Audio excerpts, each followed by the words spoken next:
राम राम। मंगल और केतु की युति 28 तारीख 7वां महीना 2025 को टूट गई।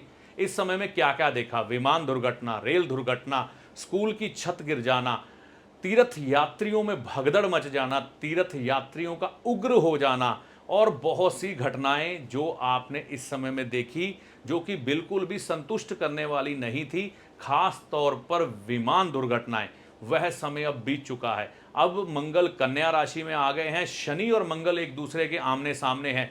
यह समय जो 13 सितंबर 2025 तक का है, इस समय में मंगल शनि के आमने सामने आने पर कैसा बीतेगा और 12 राशियों पर इसका क्या प्रभाव आने वाला है, इस वीडियो में इस बारे में जानकारी दी गई है। आपकी राशि कोई भी हो, मेष से लेकर मीन तक, इस वीडियो में आपके लिए जानकारी है। वीडियो को शुरू से लेकर अंत तक देखें और अपनी जानकारी अपनी राशि अनुसार जान लें।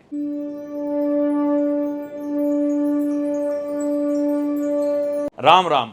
मंगल केतु की युति 28 तारीख 7वां महीना 2025 को टूट चुकी है। इस समय में ट्रेन दुर्घटना, विमान दुर्घटना, तीर्थ यात्रियों पर संकट आना, भगदड़ मचना, ऐसी बहुत सी घटनाएं हुई। स्कूल की छत गिर जाना, मतलब हर तरफ विमानों को लेकर तो खास तौर पर चिंताएं बनी हुई थी। अब यह युति टूट चुकी है। अब मंगल कन्या राशि में आ चुके हैं और मंगल कन्या राशि में 13 तारीख 9वां महीना 2025 तक रहेंगे।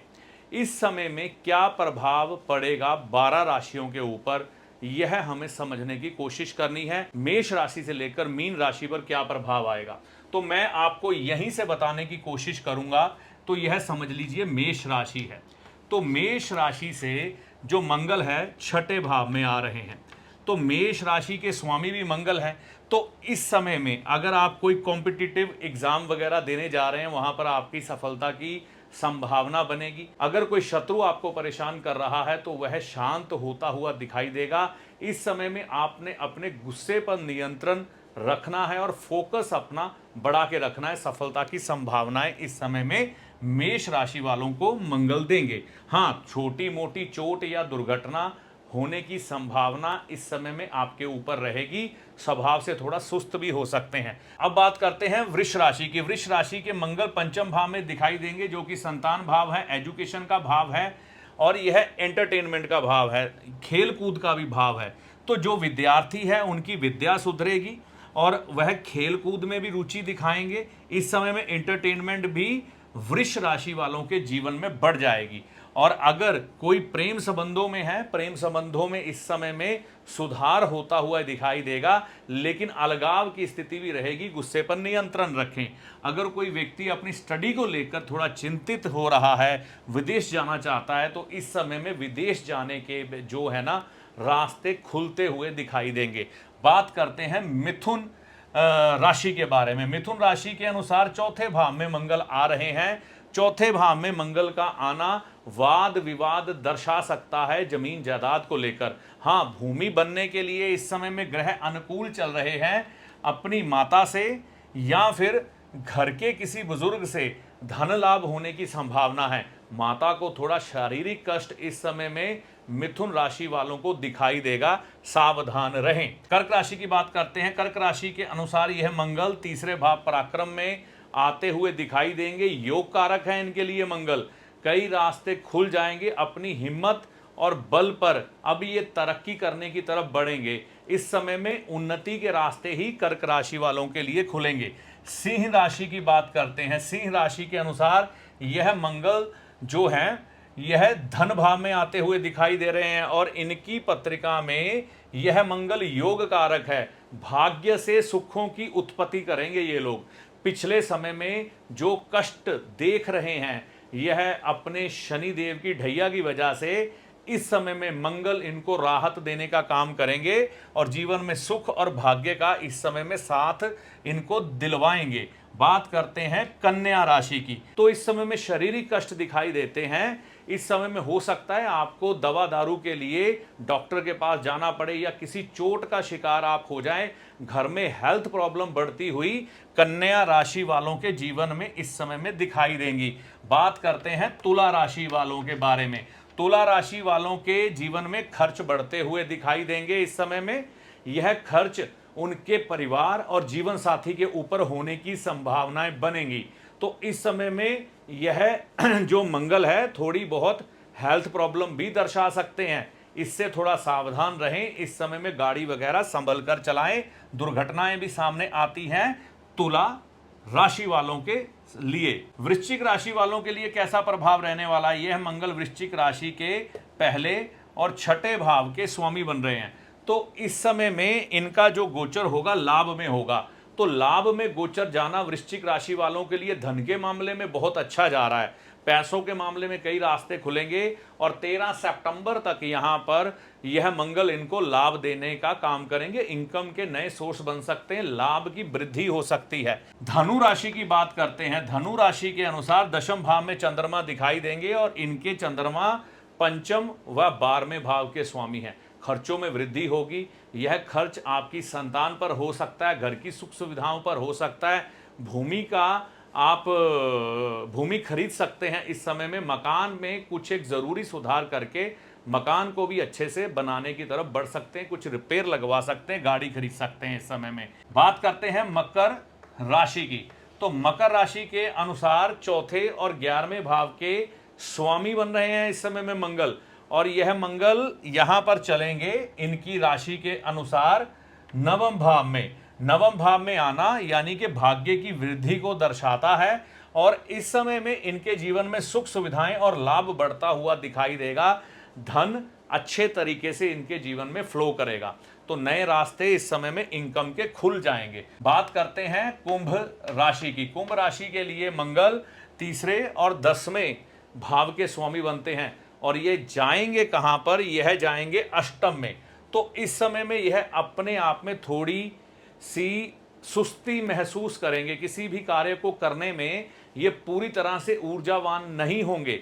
हाँ, इनके प्रोफेशन में भी यानी कि काम काज में भी इस समय में गिरावट आ सकती है। इस चीज का ध्यान रख के इस समय में कुंभ राशि वालों को चलना है। बात करते हैं मीन राशि वालों के। सप्तम भाव में दिखाई देंगे, दूसरे और नवम भाव के स्वामी है मंगल।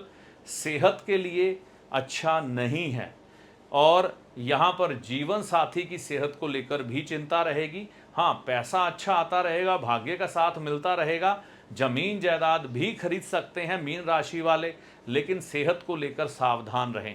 तो यह थे 12 राशियों पर मंगल के कन्या राशि में आने पर प्रभाव, जो कि 13 तारीख 9वां महीना 2025 तक रहेंगे। मंगल शनि आमने सामने रहेंगे। मंगल शनि जब भी आमने सामने होते हैं उस समय में राजनीतिक उथल-पुथल होती है। ऐसे समय में देखने में आता है समाज में सरकार के प्रति कई बार जनता का विश्वास कम होता हुआ दिखाई देता है। झगड़े बढ़ जाते हैं, दंगे बढ़ जाते हैं, दुर्घटनाएं ज़्यादा होती हैं। लेकिन जो मंगल केतु की स्थिति में थी वह चीज़ों में कमी देखी जाएगी। इस समय में आप यह देख सकते हैं कि समाज में बीमारियां अधिक फैलेंगी। तो यह जो समय रहेगा ना, आप मान के चलिए जुलाई से शुरू हुआ है, सितंबर 13 तक अपनी सेहत को लेकर सभी ने जागरूक रहना है। अगर कोई भी यात्रा किसी को करनी पड़ती है, बड़ी सावधानी से करनी है, गाड़ियां तेज नहीं चलानी, जल्दबाजी में यात्रा नहीं करनी, इस बात को ध्यान में रख के चलना है। और इस समय में आप क्या कर सकते हैं जब मंगल और शनि इस तरह से प्रभावी हो रहे हों एक दूसरे के सामने? सबसे पहली चीज़, भगवान विष्णु जी के मंदिर में जाकर उनके सामने बैठकर आप मीठे का भोग उन्हें लगवाएं, चाहे गुड़ चढ़ा दें चाहे बर्फ़ी, पीले प्रसाद के रूप में, यह बढ़िया रहेगा। गायत्री मंत्र का पाठ आप भगवान विष्णु जी के आगे बैठकर या हनुमान जी के आगे बैठकर ज़रूर करें। इस समय में यह आपके लिए शुभ रहेगा। शनि देवता के लिए आप क्या कर सकते हैं?